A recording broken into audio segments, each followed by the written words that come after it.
guys last night, obviously you want to work the ball into Chris. How tough is it when teams are trying to take Chris from you and kind of leave it up to the guards to get the points?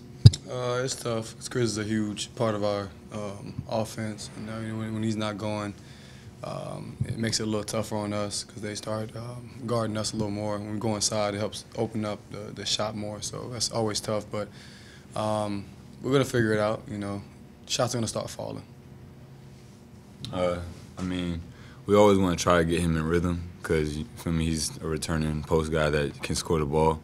And last night it was, like you said, really difficult to get him going.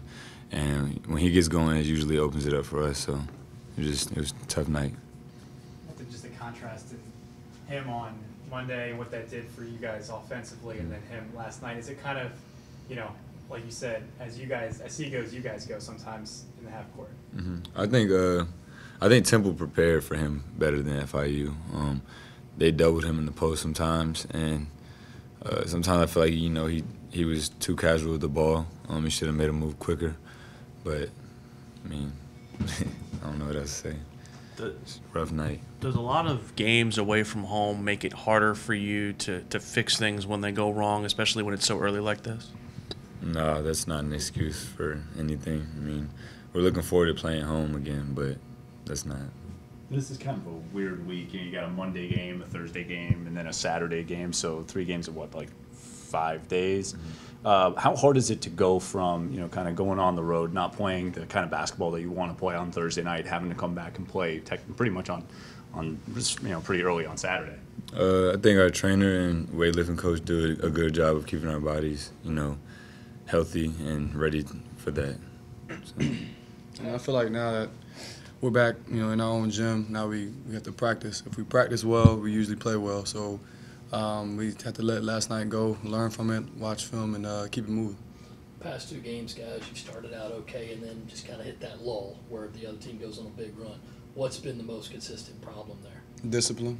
We haven't been. We'll be disciplined for a little while, then we'll lose it, and then we'll try to find it back. But when you play against good teams and you give them runs like that, it's hard to come back from. And Temple was a really good team, so it was tough. Frank, you say discipline. You mean taking care of the ball on defense? Just what all do you mean there?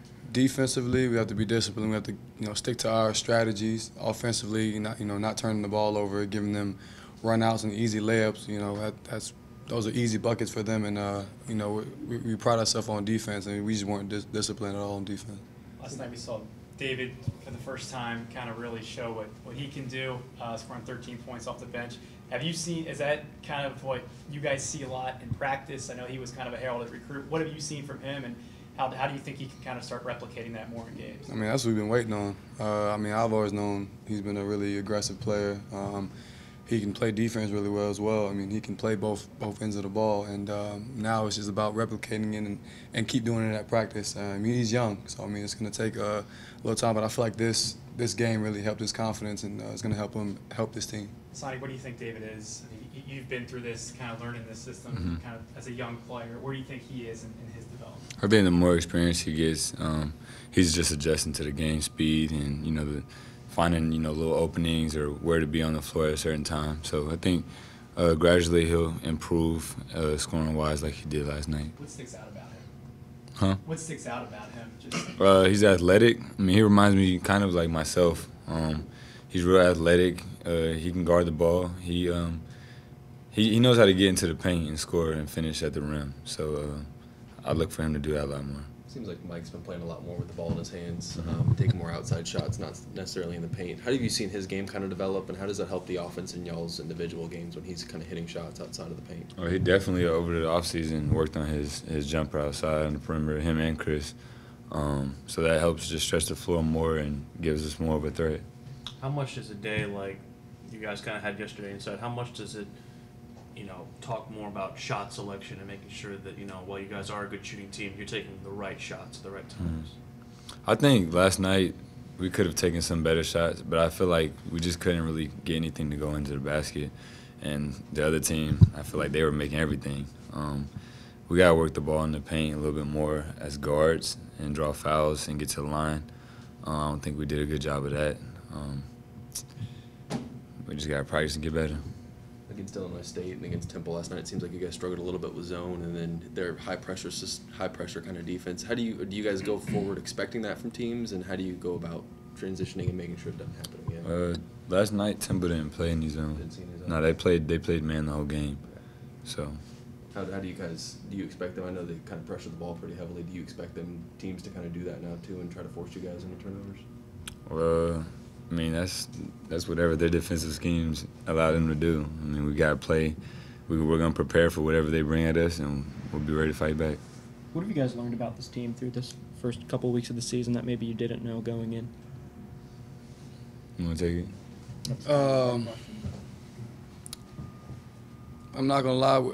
Tomorrow we're gonna see what kind of team we are, how we bounce back. I mean, we saw it against Illinois State, how we bounced back against UTEP. But now that we lost, and we've been on the road and things like that, how are we gonna fold? Are we gonna have excuses? Are we gonna be tired? Or are we gonna buckle down and actually be ready for the next game and not have any excuses?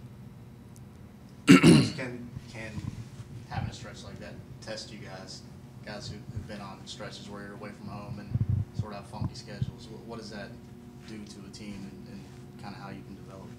It can really help us, or it can hurt us. It can help us in a way where we come together, and we talk about where we messed up at, where we can learn from, or we can sit and we can play the blame game. And us as leaders, me, Hassani, and Chris, and Mike, we have to be the ones to make sure the blame game doesn't happen at all, because that destroys teams. That's a virus. We don't want that. So as of last night, we talked to each other. We made sure everybody was letting last night go and just go from here. Rick, have you always been in your career this much kind of three heavy in your shot selection, or has this just been kind of one of those things this year where those have been kind of your best opportunities? I mean, if you look at my past 4 years of college, I pretty much was a three-point shooter. Really didn't drive that much.